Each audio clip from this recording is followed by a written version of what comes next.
எல்லாத்துக்கும் வணக்கம். Welcome to our channel Simply South Foods. இன்றைக்கி நம்ம என்ன பார்க்க போகிறோன்னா, எல்லா சாட் ஐட்டம்ஸுக்கும் மெயின் இன்க்ரீடியன்ஸாக இருக்க புளி சட்னி அண்டு க்ரீன் சட்னி அதை தான் எப்படி செய்ய போகிறோன்னு பார்க்க போகிறோம். இந்த புளி சட்னியும் க்ரீன் சட்னியும் வந்து நிறையா குவான்டிட்டியில் செஞ்சு நம்ம ஸ்டோர் பண்ணி வச்சுக்கலாம், கெட்டு போகாது.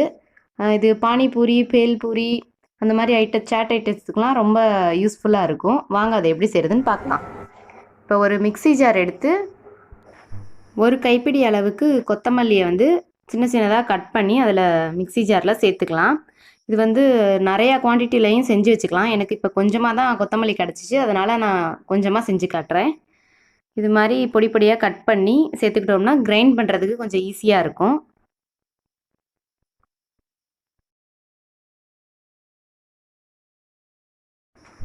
இப்போ எல்லாத்தையும் கட் பண்ணியாச்சு. இது கூட வந்து ஒரு கைப்பிடி அளவுக்கு கருவேப்பிலை சேர்த்துக்கிறேன்.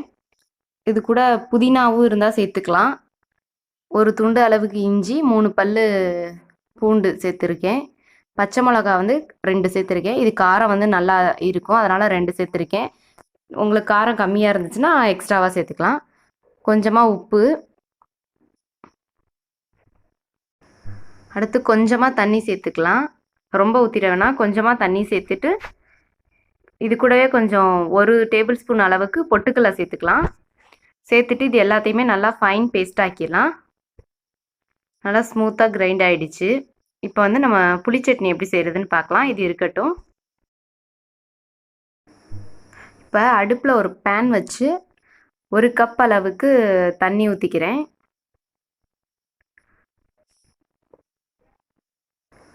அடுத்து இந்த அளவுக்கு புளியை வந்து எடுத்து இதை வந்து சின்ன சின்னதாக பிச்சு அதை தண்ணியில் போட்டு நல்லா பாயில் பண்ண விடலாம். புளி வந்து பச்சை வாசனைலாம் நல்லா போகணும், அது வரைக்கும் நல்லா பாயில் ஆகட்டும். இது வந்து ஒரு 50 கிராம் அளவுக்கு புளி இருக்கும். நல்லா கொதிக்கட்டும்.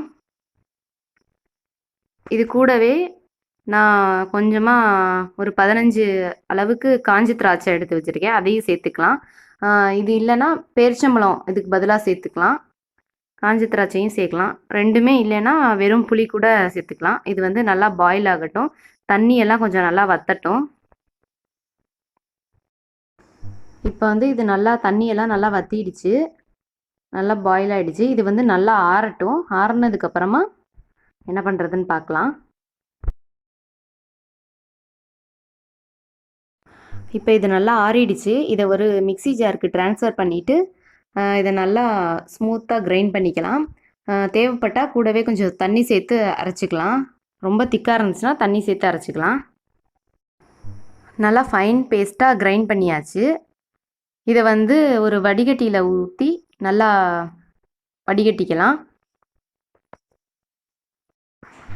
ஸ்ட்ரெயினர் வந்து கொஞ்சம் பெரிய ஹோல்ஸாக இருக்க ஸ்ட்ரெயினராக இருந்தால் வடிகட்டுறதுக்கு ஈஸியாக இருக்கும். தண்ணி சேர்த்துக்கிட்டு இது மாதிரி நல்லா மிக்ஸ் பண்ணி விடுங்க. அப்போ தான் வந்து ஸ்ட்ரெயின் ஆகும், இல்லைனா மேலே தங்கிரும். நல்லா இது மாதிரி அழுத்தி மிக்ஸ் பண்ணி விட்டால் தான் நல்லா ஸ்ட்ரெயின் ஆகும். பாருங்கள், இது மாதிரி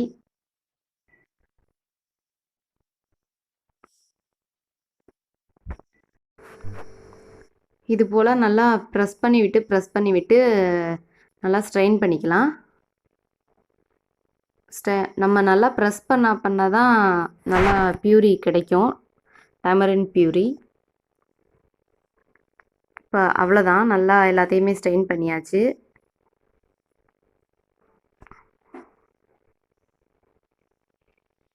இது வந்து வேஸ்ட்டு, இதை வந்து ரிமூவ் பண்ணிடலாம்.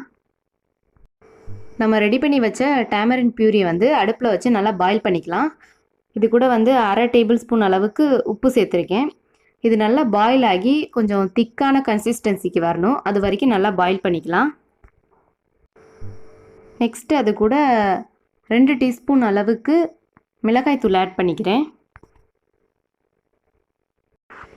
அடுத்தது இது கூட ஒரு 4 டேபிள் ஸ்பூன் அளவுக்கு சுகர் சேர்த்துக்கிறேன். சுகருக்கு பதிலாக வெல்லம், நாட்டு சர்க்கரை எது வேணால் சேர்த்துக்கலாம். நான் இப்போ வந்து சர்க்கரை தான் ஆட் பண்ணியிருக்கேன். மிளகாய்த்தூளும் சர்க்கரையும் வந்து நம்ம டேஸ்ட்டுக்கு தகுந்த மாதிரி அட்ஜஸ்ட் பண்ணிக்கலாம் அளவு. நல்லா காரமாக இருக்கணும்னு நினச்சிங்கன்னா மிளகாய் தூள் இன்னும் கொஞ்சம் எக்ஸ்ட்ராவாக சேர்த்துக்கலாம். இல்லை நல்லா ஸ்வீட்டாக இருக்கணும்னு நினச்சிங்கன்னா சர்க்கரையோ வெல்லமோ கொஞ்சம் எக்ஸ்ட்ராவாக சேர்த்துக்கலாம். இப்போ இது நல்லா மிக்ஸ் பண்ணதுக்கப்புறமா இது கூட வந்து ஒரு 1/2 டீஸ்பூன் அளவுக்கு ஜீரக பவுடர் சேர்த்துக்கிறேன். சேர்த்துட்டு இது நல்லா பாயில் ஆகணும். கொஞ்சம் திக்கான பேஸ்ட் மாதிரி வரணும். அது அளவுக்கு நல்லா வந்து பாயில் பண்ண விட்டுக்கலாம். இது வந்து இப்போ ஓரளவுக்கு பாயில் ஆகிடுக்கு. இன்னும் கொஞ்சம் திக்காக ஆகணும். கலந்து விட்டுக்கிட்டே இருக்கணும்னு அவசியம் இல்லை. சைடில் இருக்கிறத மட்டும் கொஞ்சம் எடுத்து விட்டால் போதும். பாயில் ஆகுறதுக்கு வந்து ஒரு 8லேருந்து 10 நிமிஷம் அளவுக்கு ஆகும். அந்த டைம் வந்து கரெக்டாக இருக்கும். இப்போ ஒரு 6-7 நிமிஷம் வந்து நல்லா இது பாயில் ஆகிடுச்சு. நல்லா திக்கான கன்சிஸ்டன்சிக்கு வந்துருச்சு. இந்த அளவுக்கு இருந்தால் போதும். இப்போ இதை வந்து அடுப்பை ஆஃப் பண்ணிவிட்டு நம்ம வேற ஒரு பவுலுக்கு வந்து இதை ட்ரான்ஸ்ஃபர் பண்ணிக்கலாம். இந்த புளி சட்னி அண்டு க்ரீன் சட்னி வந்து எல்லா சாட் ஐட்டம்ஸுக்கும் யூஸ் பண்ணிக்கலாம். நம்ம அடுத்தடுத்து வந்து நிறையா சாட் ஐட்டம்ஸ் வந்து பார்க்க போகிறோம். கண்டிப்பாக நம்ம சேனலை சப்ஸ்கிரைப் பண்ணிக்கோங்க. கூடவே பக்கத்தில் இருக்க பெல் ஐக்கானையும் ப்ரெஸ் பண்ணிக்கோங்க. அப்போ தான் நம்ம டெய்லி போடுற வீடியோஸ் வந்து உங்களுக்கு நோட்டிஃபிகேஷன்ஸாக வரும். இந்த வீடியோ பிடிச்சிருந்துச்சுன்னா கண்டிப்பாக லைக் பண்ணுங்கள், கமெண்ட் பண்ணுங்கள், உங்கள் ஃப்ரெண்ட்ஸுக்கும் ஷேர் பண்ணுங்கள்.